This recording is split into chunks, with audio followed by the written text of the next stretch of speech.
Welcome to the State of Small Business event. This is a very exciting overview of minty, fresh small business research. Not just fresh, minty fresh small business research that was done by Enji, and members of the small business owners community were participating inside that survey as well. So I figured it was cool if we could, coax Tayler to come into the community, because she's a member, of course, and to do like a special session for us to kind of take away what did she learn and what surprised her and what can we do better as we think about getting on to 2026 and building our business.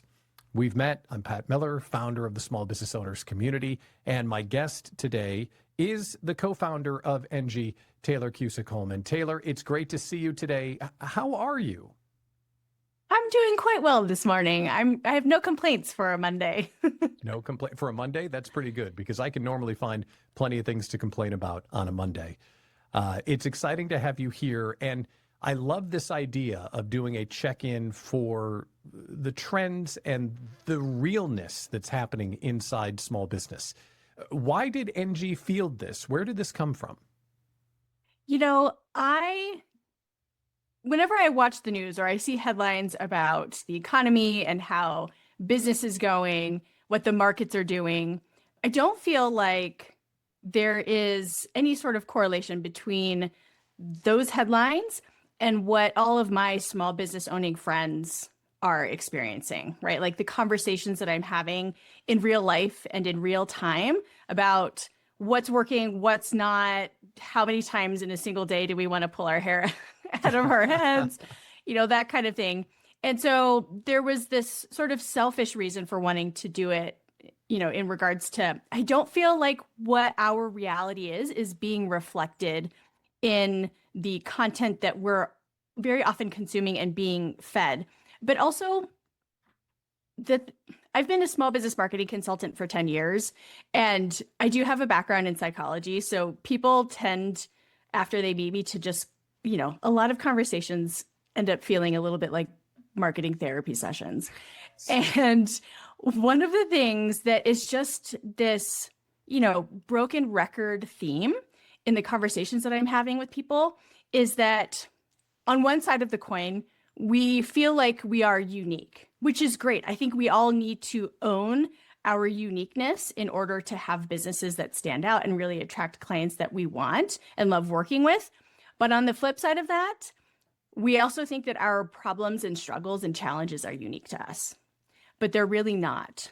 And so I wanted to kind of for once and for all pull together some numbers that, people can't really argue with. I mean, you can interpret them, but there are some numbers in this report that really show that a lot of the things that we sit in silence and struggle in silence over are not challenges that are unique to us. And I think it's really, really important for us to have community, which is why SBOC is so amazing.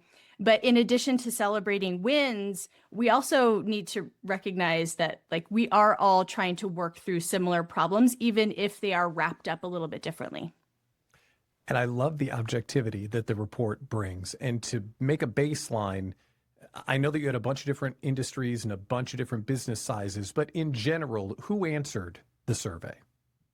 So in general, we had a large combination of creative service-based businesses, as well as people you would call professional services, along with wedding industry professionals. So I'd say that the type of business owner that is not extremely well represented in this report would be very blue collar business owners. But there are 13 different industries who answered the survey, which was 245 small business owners in total. And they live in 40 states across the United States. They range in annual revenue sizes from I just started and I'm making less than $25,000 in my business this year to I am many decades into this and I'm making millions of dollars a year. So it's a really diverse sample size, which is great because it means it's representative of not just wedding planners, right? Or, an independent lawyer. So there are the stats in this report are stats that are statistically significant. And I shouldn't use air quotes for that because they actually are statistically significant, because we more than hit the threshold to make it mathematically worthwhile. Okay. We would love to get you involved in the conversation if you have questions, comments, and sarcastic remarks. Like, what did you learn from what Tayler has to share today? And maybe there's something that Tayler says that you want some more clarity on. So put your comments into the comment section and we will get through as many questions as we can. But with that, let's get into the data. So the report shows that most small business owners don't have a documented marketing plan. Like, we're just out there winging it. And the ones that have a documented marketing plan seem to be winning. That sounds so foundational. Why don't more small business owners have a document that says, here's what I'm doing with my marketing? When we talk about most small business owners not having a documented marketing plan, it's 75% of respondents did not have a documented marketing plan. And I'm seeing some of the facial reactions to the folks joining live. And that is the correct response to have to that statistic, because it is, like you said, Pat, it's extremely foundational to the work that we do as business owners. And when you mentioned that business owners who do have a documented marketing plan are winning, they're in fact 3 times as likely to rate their marketing as very or extremely effective. And so when it comes to why people don't have a marketing plan, there's sort of this like rotating, sushi bar of excuses that I hear from people because, as a marketing consultant, people have very strong knee-jerk reactions around me, which is great. It helps me learn a lot. But a lot of people tell me, I don't know where to start, right? They are avoiding doing it because it sounds and feels like a really big project, especially if you call a marketing plan a marketing strategy. That dials the emotional dial up like 20x. But then really in general, I think that this is all rooted in the fact that, and this is anecdotal, but I'm going to take a very educated guess that everyone's going to nod their head, that most small business owners they're not marketers by trade. They didn't go to school for business, A. They definitely didn't go to school to study marketing. And so there's this like deep-seated influence where the mindset is, I'm not a marketer and I don't have any business doing really strategic marketing things. And like I said, that's my anecdotal explanation for that. But the first 2 things of, I don't know where to start, and this feels really big, are things that I hear time and time again from folks. So what did the survey show about what they're attempting to do? How long are they spending each week doing it? What are they trying to do? What's the most common execution or attempted execution in the field right now? I mean, they're trying to do everything. They're trying to, which is the opposite of what actually works for someone who has to do their own marketing or is doing marketing with just some contractors who are very part-time helping with specific pieces, or maybe one person that is supporting you in the business because you kind of voluntold them they are going to help you with marketing. But that's something everyone thinks that more marketing is the right first step to try to fix their marketing. And that's not actually what in practical application small businesses should be doing. But, they are showing up on social media. They are bending over backwards to show up on social media, and they put a lot of emotional importance on that marketing channel. People are spending a lot of their time creating content. They're not doing things like advertising. That's not a marketing channel that, with the sampling of business owners that took the survey, that's not something that they're super into. But email marketing is another big marketing channel for folks. But in the end, I am going to be releasing a supplemental report that shows that there's not one particular marketing channel or thing that small business owners are doing that stands out as like, everyone should be doing this, which is kind of a blessing and a curse. It's part of the reason why everybody hates marketing, because we're like, can you just please and thank you tell me what I should do, right? That's what everybody wants. Please just tell me what I should do. And even though we had so many business owners take the survey, it was kind of surprising to me to see that there wasn't something that stood out. And we're desperate to find something that works. Please tell me what to do, Tayler. You know marketing, I don't. There must be a way that I could make all of this work. And when we go out there and work our backside off to try and make it work, and it doesn't, people end up in an emotional place. This is one of my favorite outcomes of the survey. What did you find about our mental state and where we are as a collective entrepreneur right now? We're not in a very good spot, to be honest. 81% of small business owners said that they experienced some sort of burnout in 2025. And when people were taking the survey, this was September. So there was still an entire quarter left of the year. And people were already saying overwhelmingly, like, I am over it in terms of what's going on in 2025. And I am working so hard. And it's really, I hate to say it, but like burnout was the baseline for 2025. And that's a terrible thing to know and have to say about small business owners.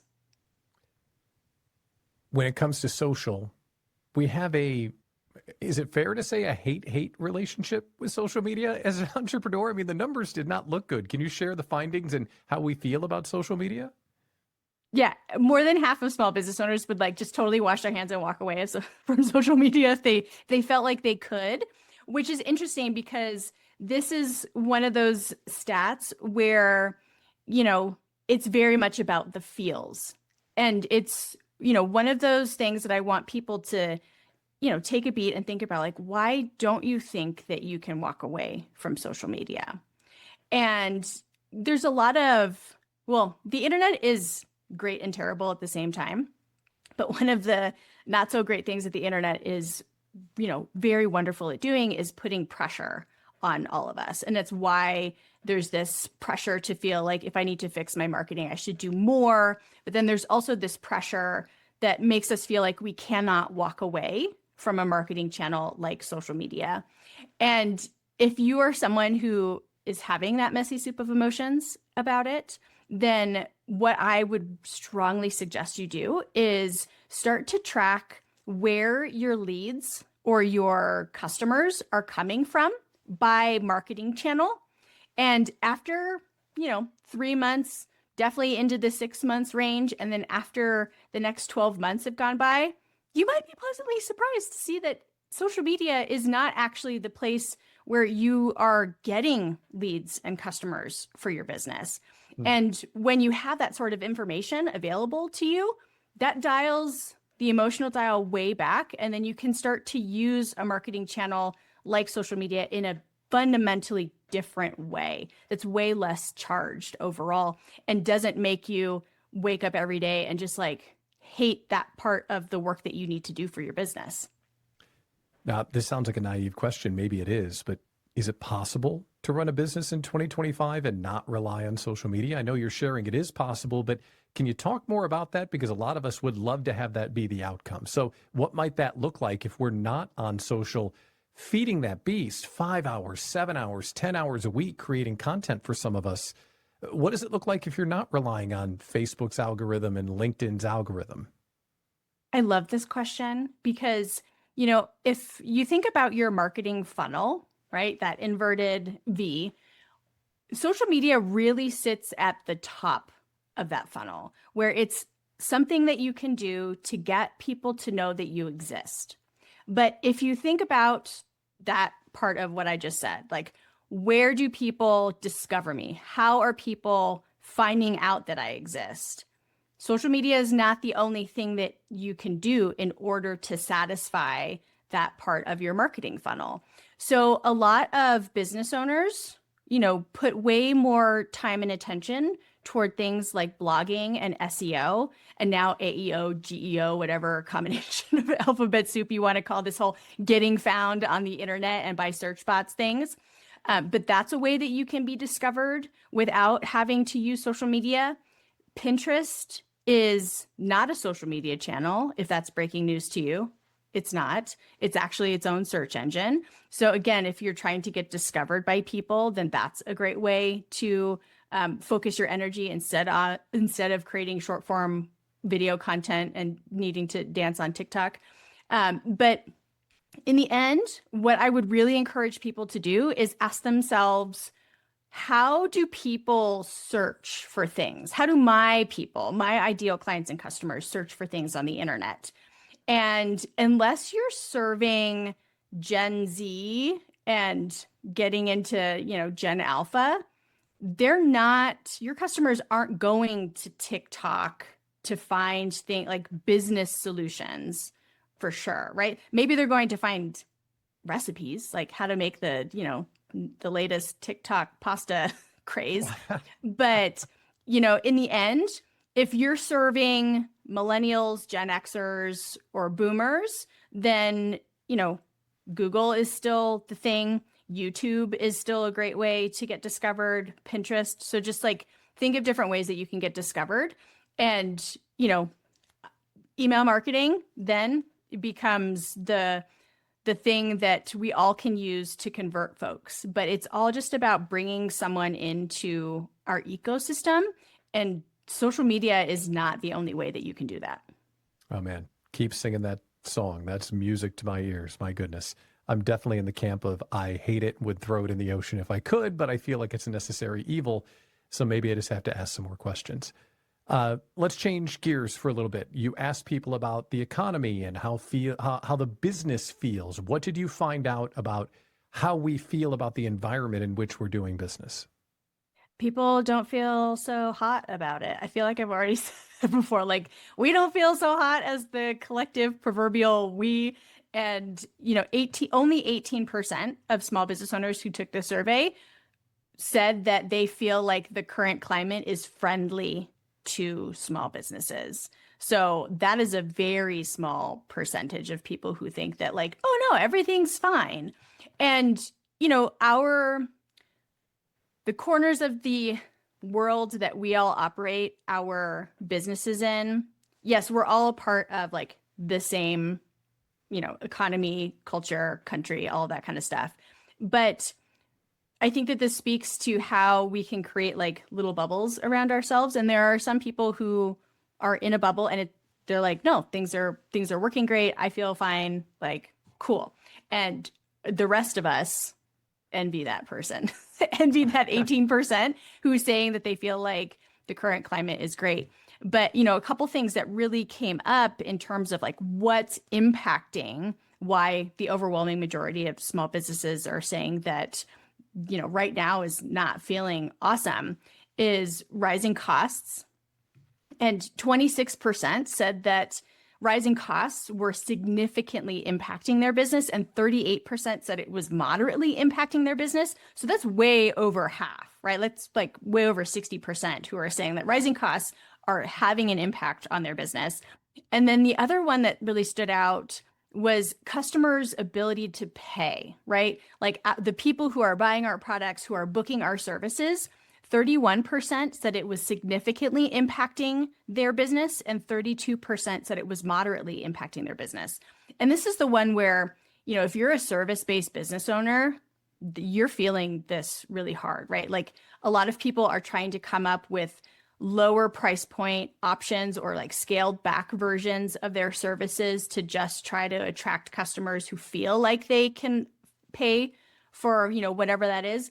Because when you sell a service, you're asking for many, many thousands of dollars, right? Like you're not just a $9.99, spontaneous purchase that people don't think about. You are an investment. And,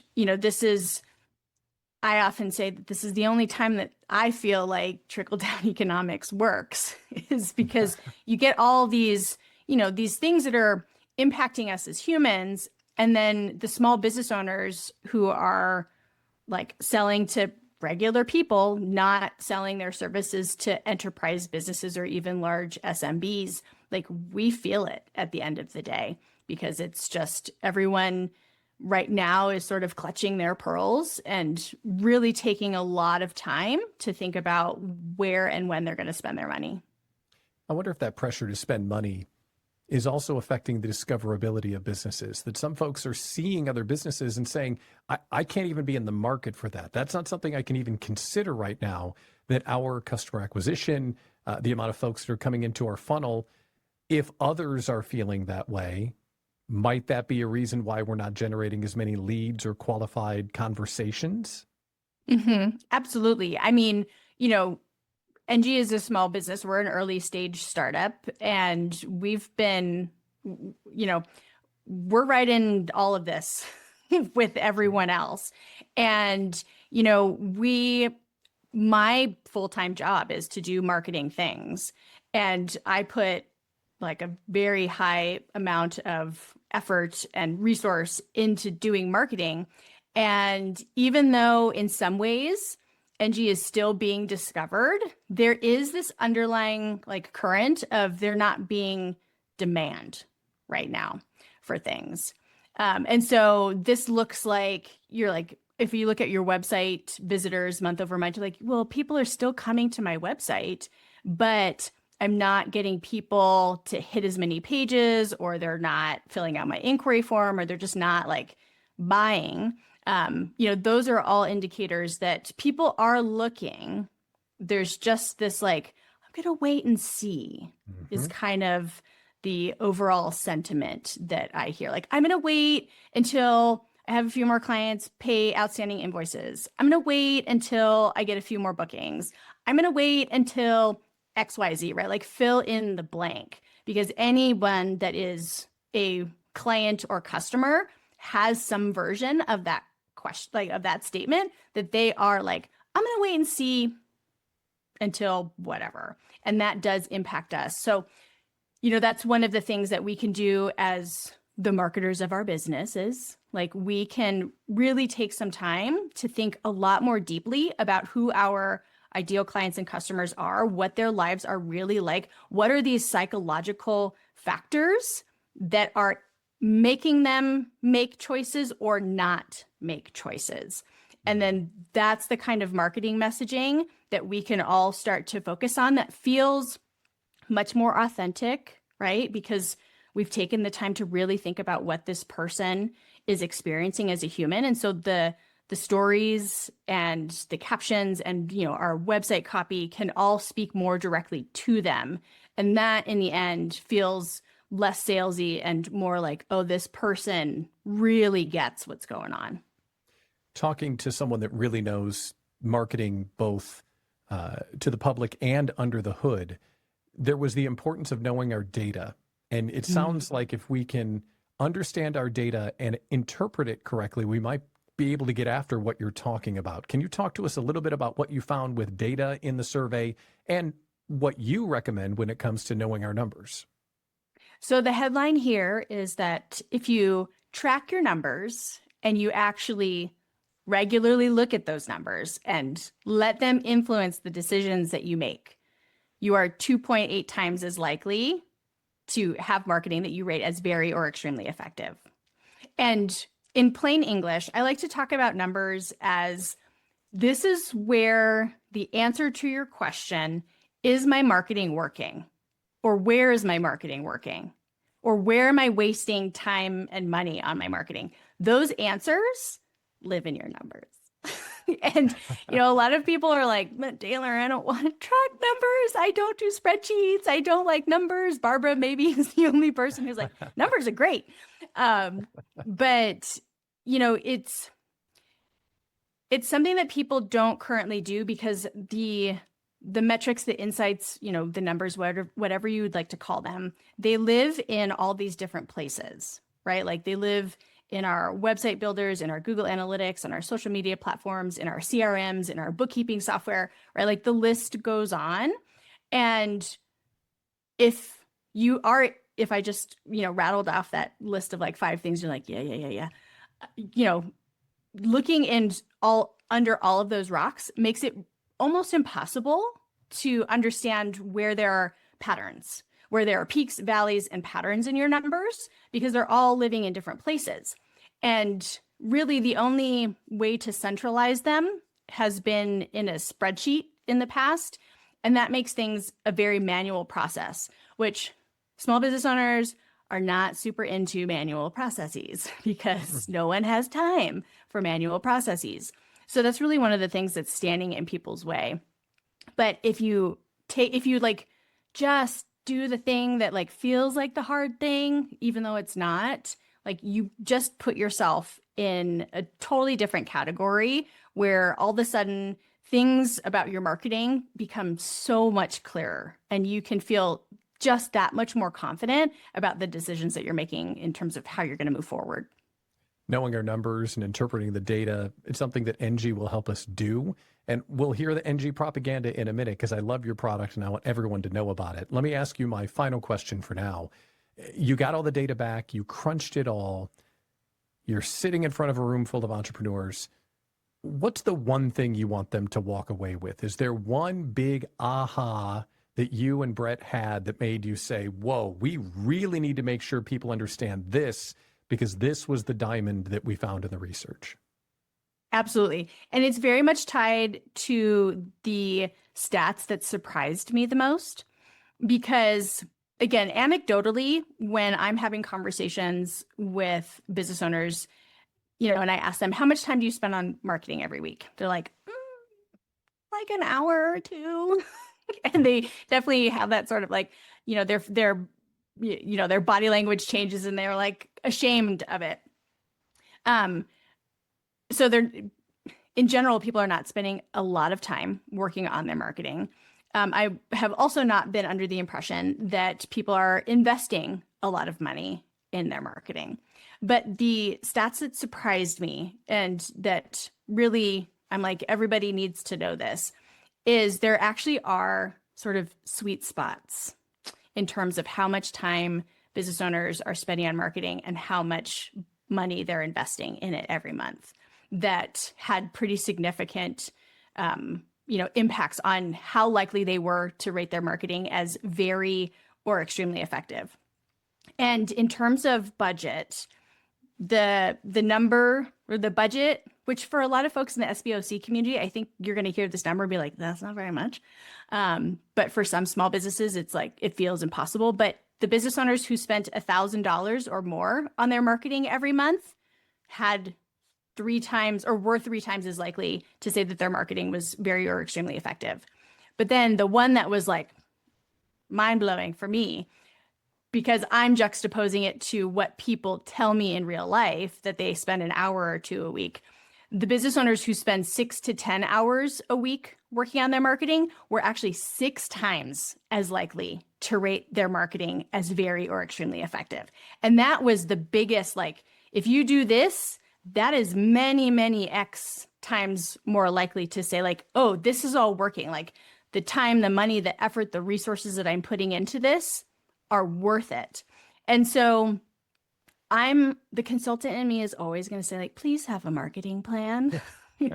But then also when you have the marketing plan and then you give yourself the time to do good work with the marketing plan and the budget to either amplify the noise that you're making with that good work or outsource different parts of it, that combination of things is really what I hope that everyone is like, okay, I maybe need to reevaluate how hard I have maybe been doing my own marketing in the past. And at some point in the very near future, bite the proverbial bullet and really prioritize, the things that are, clearly like in the equation of marketing that works. If I'm hearing you correctly, it's 1 day a week and $1,000 a month. If we have a strategic plan and we're spending our team, it doesn't have to all be us, but our team is putting together a collective 1 hour a week of time and effort, adding that amplification through dollars spent. I mean, I don't know what the numbers would be then, but it sounds like those were the 2 big triggers that would help, at least from your survey, would help us make the marketing most effective and feed the growth engine. Yep, absolutely. All right. So if someone's not an Enji customer, I am. I love it. A lot of the stuff that you brought up here about having a strategic plan, a place to know all of your numbers in one place, being able to spend more time on the stuff that works and write consistent content. And Enji does all this stuff. So if someone's not an Enji user, tell them why they need to be an Enji user, because I think it's great. I will preface my answer to this to, I was personally very validated by all of the stats in this report. I mean, I had no idea how this was going to go. And 60% of the respondents of the survey have never tried Enji. Like a lot of the folks in the SBOC community took the survey, before we had even really met. And I just had a lot of friends do me a super solid and share this survey outside of my corner of the world. And so that was important to me because I didn't want this to be skewed to like the people that Tayler knows, because that's not actually helpful for everybody. But like I said, it was very vindicating because I was like, see, the whole thing that I've built my career around as a marketing consultant, and now one that's turned herself into software around, you need to have a marketing plan. I was like, oh, that feels so good. So at its core, Enji is a piece of marketing software that helps you plan, do, and review your marketing, especially when you're trying to do it yourself or with a very small team. And so getting a customized marketing plan, you answer a very simple questionnaire. It's like playing a game of 20 questions, and you get one that is customized to how you answered things. And then Enji is there to help you do the marketing plan. Like, we're really focused on organizing your marketing to-dos around the concept of a routine so that, maybe your marketing day is every Tuesday and you're going to invest that time to create the content, to schedule it, to work toward consistency. And then there's also the tracking of the results. And the fun thing here is that we turn those scary numbers into very pretty charts and graphs that you can color code to just kind of be your own little happy place.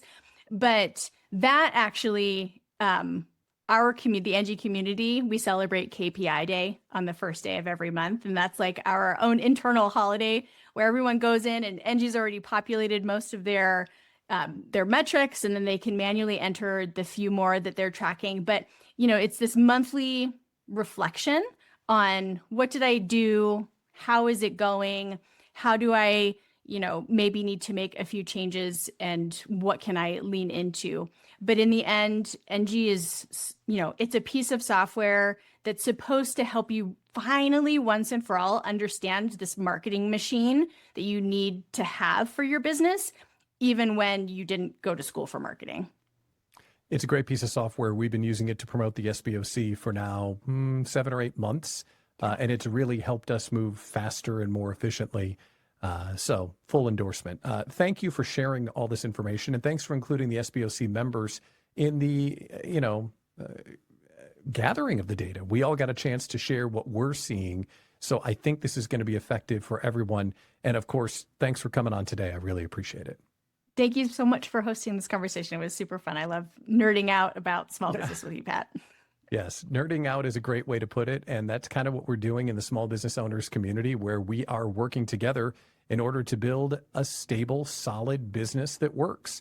It's at smallbusinesscommunity.com. So if you're out there trying to make your business work all by yourself, you're putting it on hard mode, we would love to have you join us and be a part of our growth together.